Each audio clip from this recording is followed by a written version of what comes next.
Please welcome Tony Rebel Sr., Foreman, International Longshoremen Association, Local 333, and the President of the United States, Joseph R. Biden, Jr.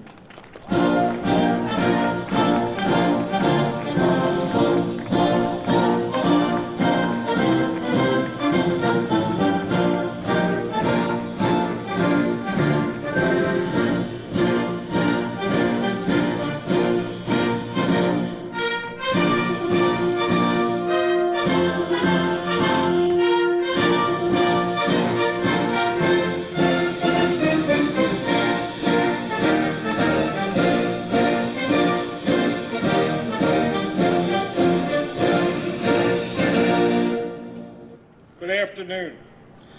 My name is Tony Rebel Sr. I've been a longshoreman at the Port of Baltimore since 1976 with the International Longshoremen's Association. My father is a retired longshoreman. I currently have two sons that are involved and active in the membership. One is a crane operator, one is a lasher in a container gang over here at Seagirt Marine Terminal. The waterfront has benefited my family and many other hardworking families for centuries. The current ILA leadership, the union employers, local government, and continued investments toward infrastructure will ensure hardworking union members are enabled to continue to provide for their families and keep the hook moving. Let's keep the hook moving, move forward. If you work on the waterfront, you know what keeping the hook moving means, so you'll understand greatly. The infrastructure investment will benefit the Port of Baltimore and future generations for many years to come. At this time, I would like to introduce our President of the United States, Joe Biden. Thank you, thank you, thank you. We have an expression, we used to have an expression when I served in the Senate, Senator Van Hollen. When they want to make some statement that was personal, they say, a point of personal privilege. You know, when you're talking about being a waterman working on the water, my family's originally from Baltimore, came in the early 1800s, and the entire Biden family worked in the water, were watermen until probably 1906, 7, or 8. And my father was raised here in Baltimore. They don't say Baltimore, they say Baltimore. And so, you know, although they never worked at the port, they did work in the bay and along here. So, you know, this has been this is one of the oldest ports in the country, continuously running, and one of the best ports in the country. And so, Tony, thanks for that introduction. And Mayor Scott, thanks for the passport into the city. Appreciate it very much. And I want to thank Governor Hogan for being here and members of the delegation. I want to start off with one of my best buddies, and I think one of the most effective people in the United States Senate, Chris Van Hollen. You need something, go to him, man. He knows how to get it done. And also Dutch Ruppersberger and a guy who I knew him when he was a kid. He doesn't remember me. I'm getting so old. Knew his dad, Senator Sarbanes, and Congressman Sarbanes, Congressman Brown, and all this delegation. You got a first-rate delegation, and so I want to thank him for being here today, and thank him for all the help in getting the members of the House and getting the legislation passed. It's a big deal. It's going to make a big difference. The reason I started calling this Build Back Better is we're the only country in the world. We underestimate ourselves. We're sort of down on ourselves the last 10 years or so. We're the only country in the world, as a matter of history, that every crisis we've faced, we've come out better on the other side. We not only beat it, not a joke, think about it. We've come out better than we were before we went into the crisis. And the economic and political, as well as health crisis we found with COVID, I was determined when we got elected, we got to build it back better than it was. Because the world's changing so rapidly, man. We got to keep up. We're in competition to determine whether or not we can still remain the most powerful economic force in the world.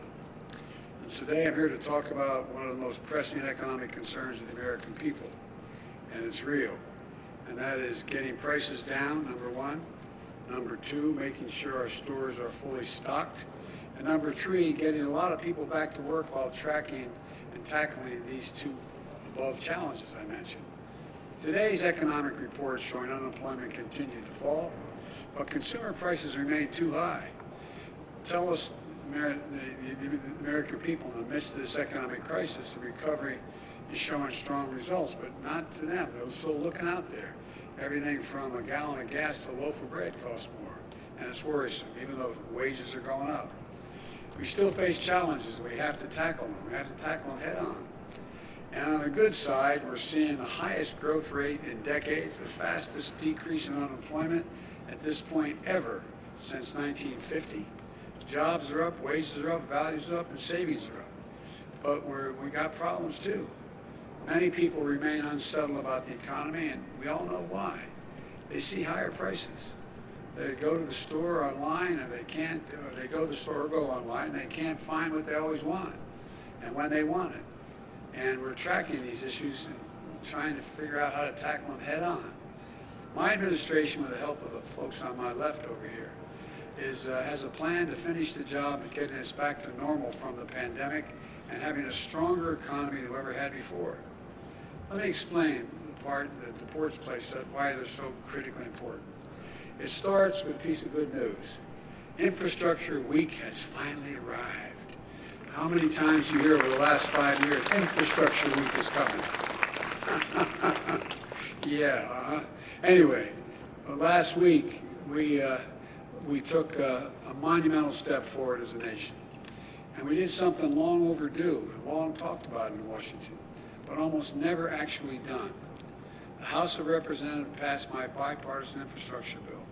Along with other plans that I'm advancing, this bill is going to reduce the cost of goods to consumers, businesses, and get people back to work, helping us build an economy from the bottom up and the middle out, where everybody's better off. You know, I'm tired of this trickle-down economy stuff. I come from Delaware, just across the line up here, and you know, we have more corporations in Delaware than every other nation in the state combined. And so I understand big business. The fact of the matter is, it's time they start paying their fair share.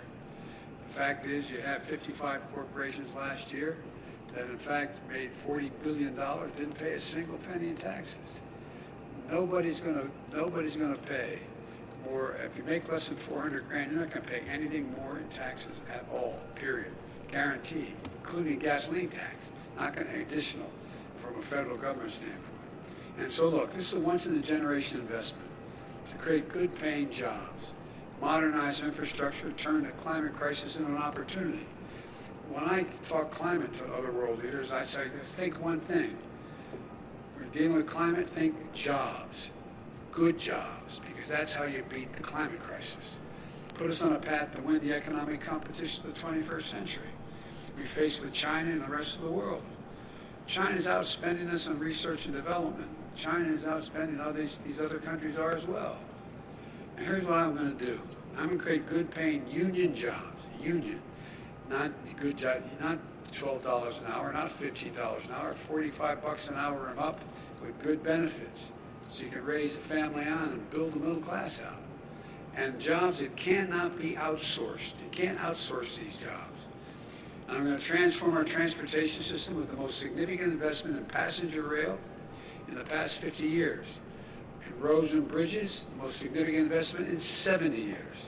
And investments in public transit that we've done over the period. You know, it's going to modernize our ports with $17 billion in investment. $17 billion in investment. We're going to reduce congestion. We're going to address repair and maintenance backlogs, deploy state-of-the-art technologies, and make our ports cleaner and more efficient. And we're going to do the same with our airports and freight rail. We're going to create jobs replacing lead water pipes that are here in Maryland as well as every other state in the union that are poisoning our kids and others. We're going to make high-speed internet affordable and available to everywhere in America.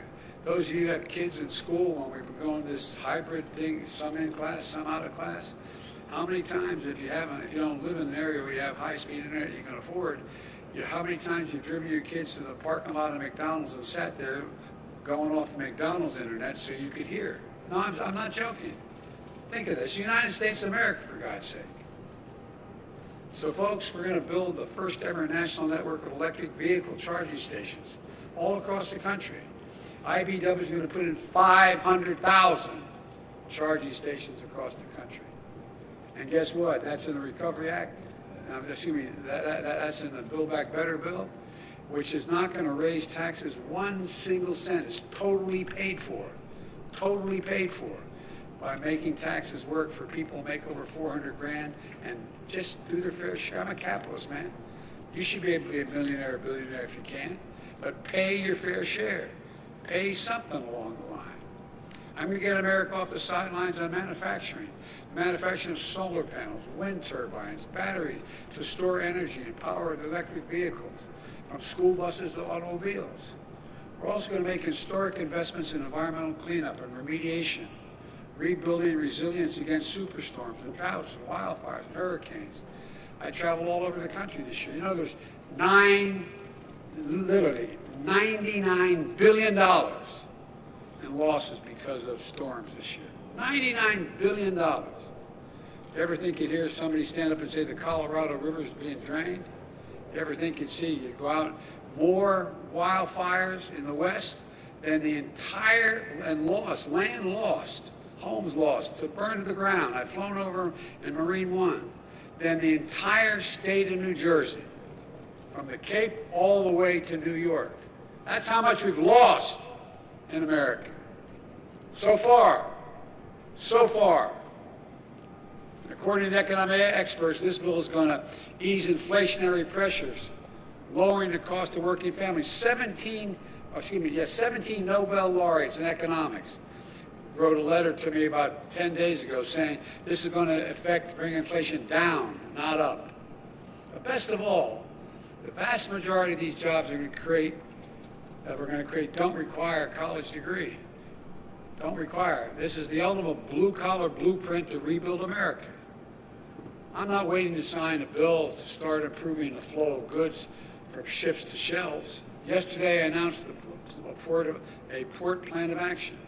It lays out concrete steps for my administration to take over the next 3 months to invest in our ports and to relieve bottlenecks. This builds on the progress we've already made. Last month, I reached a deal with 2 of the largest ports in America, the Port of Los Angeles and Long Beach. And I met with you guys, with the longshoremen there, and we worked out a deal between the port owners and the longshoremen to move toward operating those 2 ports. Okay, 40% of everything in the Pacific comes through those 2 ports. And they're lined up, ships are lined up, 70-some lined up out as far as you could see. So they all agreed. They're going to go 24 hours a day, 7 days a week. It's already paying off. Last week, the number of container ships in the docks for more than 9 days fell by over 20%. And now we're announcing steps to improve ports in the East Coast, to provide support for the Port of Savannah, the 4th largest container port in the country, to help reduce congestion. With our help, they now have the funds they need to set up 5 new inland port sites in Georgia and North Carolina so goods can get closer to their final destination more quickly. And other ports across the country will have the resources they need to make these kinds of immediate investments as well. The challenge we need to meet here, and my plan is going to help address, has to do with the supply chain. You hear a lot about the supply chains in the news, but frankly, not a lot of people have a clear understanding, whether they have a PhD or they didn't go to school, about how a supply chain works. It says easy to talk about it, but what's the impact on the economy, let alone how to fix it? It's perfectly understandable because supply chains are incredibly complex. As long as goods and materials are getting where they need to go on time, there's usually no need to worry about the supply chains. But when global disruptions hit, like a pandemic, they can hit supply chains particularly hard. COVID-19 has stretched global supply chains like never before. And suddenly, when you go to order a pair of sneakers or a bicycle or Christmas presents for the family, you're met with higher prices and long delays, or they say they just don't have any at all. The reason for that last year has a lot to do with most companies how they make their products today. In simple terms, supply chain is just the journey that a product takes to get to your doorstep. Raw materials, plus labor, assembly, shipping, everything it takes to create the finished product. These supply chains are complex. Even products as simple as a pencil can have to use the wood from Brazil, graphite from India, before it comes together at a factory in the United States to get a pencil. Sounds silly, but that's literally how it happens. So if all of a sudden you got COVID crisis in Brazil, you can't get the product maybe because the plant shuts down. That's what's happening. Products like smartphones often bring together parts from France, Italy, chips from the Netherlands, touch screens from New York State, camera components from Japan, supply chain that crosses dozens of countries. That's just the nature of the modern economy, the world economy. The global supply chains have helped dramatically bring down the price we pay for things we buy. But they also made us much more reliant on what happens in other parts of the world. So if a factory in Malaysia shuts down due to a COVID outbreak, which they have, it causes a ripple effect that can slow down auto manufacturing in Detroit. Why? They can't get the computer chips they need. It's a climate disaster to close the port in China. It can delay shipment of furniture or clothing, reduce worldwide supply, and driving up prices here in America. And the irony is people have more money now because of the first major piece of legislation I passed. You all got checks for $1,400. You got checks for a whole range of things. If you're a mom and you have kids under the age of 7, you get $300 a month. And if it's over 7 to 17, you're getting $360 a month, like wealthy people used to do when they get back tax returns. It changed people's lives. But what happens if there's nothing to buy, you got more money, you compete for getting it there, it creates a real problem. So on the one hand, we're facing new disruptions to our supplies. At the same time, we're also experiencing higher demand for goods because wages are up, as well as people have money in the bank. Because of the strength of our economic recovery, American families have been able to buy more products. But guess what? They're not going out to dinner and lunch and going to local bars because of COVID. So what are they doing? They're staying home, they're ordering online, and they're buying product. Well, with more people with money buying product and less product to buy, what happens? The supply chain's the reason. The answer is you guys. I'll get to that in a minute. But what happens? Prices go up. So we got nearly 20% more goods coming into the country than we did before the pandemic struck. In 19 days, COVID-19 has changed the way we spend our time and our money. More products are being delivered than ever before. That's because people have a little more breathing room than they did last year, and that's a good thing. But it also means we got higher demand for goods at the same time we're facing disruptions in the supplies to make those goods. This is a recipe for delays and for higher prices, and people are feeling it. They're feeling it. Does everything keep paying this much for a gallon of gas? In some parts of California, they're paying $4.50 a gallon. That's why it's so important that we do everything in our power to stabilize the supply chain. And here's the good news. Yesterday, I spoke with the CEOs, personally spoke with the CEOs of the major retailers, Walmart, Target, and the leading freight movers, FedEx and UPS. They assured me that the shelves will be stocked in stores this holiday because they signed on a 24/7 as well. They signed on a 24/7. And they provide more avenues. They're getting more of their containers off the ports quicker than ever before. There's a lot of stuff on the ports that was sitting around, staying there. Why? Because it no longer is the product they need at this moment. And it doesn't cost them anything to leave them sitting at the port rather than their warehouses. That's moving as well. Part of the reason why is because my port envoy, John Picari, who was Secretary of Transportation here for 2 governors, John has worked with the operators, the shippers, shipping companies and unions, and retailers to speed commerce so they can get products to stores and to your doors and to get the shelves fully stocked this holiday season. Instead of pointing fingers, we're seeing folks start to work together. Railroads, ocean liners, labor, state and local governments, Progress has already begun, and now we passed the bipartisan infrastructure bill, the deal. It's only going to accelerate. You've heard me say it before. Infrastructure used to be rated in the United States as the best in the world when I got to the Congress. But today, according to the World Economic Forum, you know where we rank in infrastructure? 13th in the world. 12 countries in the world have more modern, efficient infrastructure than the United States of America.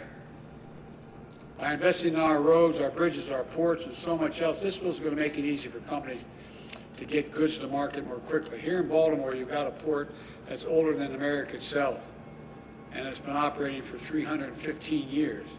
By the way, got any Marines here? Any former Marines? Raise your hand. Well, if you're here as a Marine, happy birthday. It's your 247th birthday of the United States Marine Corps. They deserve some applause.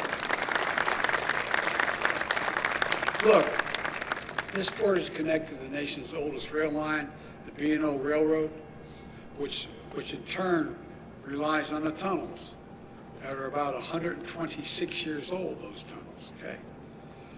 The tunnel has become a major bottleneck to the port. Now, the Port of Baltimore will be getting a $125 million grant to upgrade that tunnel. So freight trains can come double stacked through that tunnel.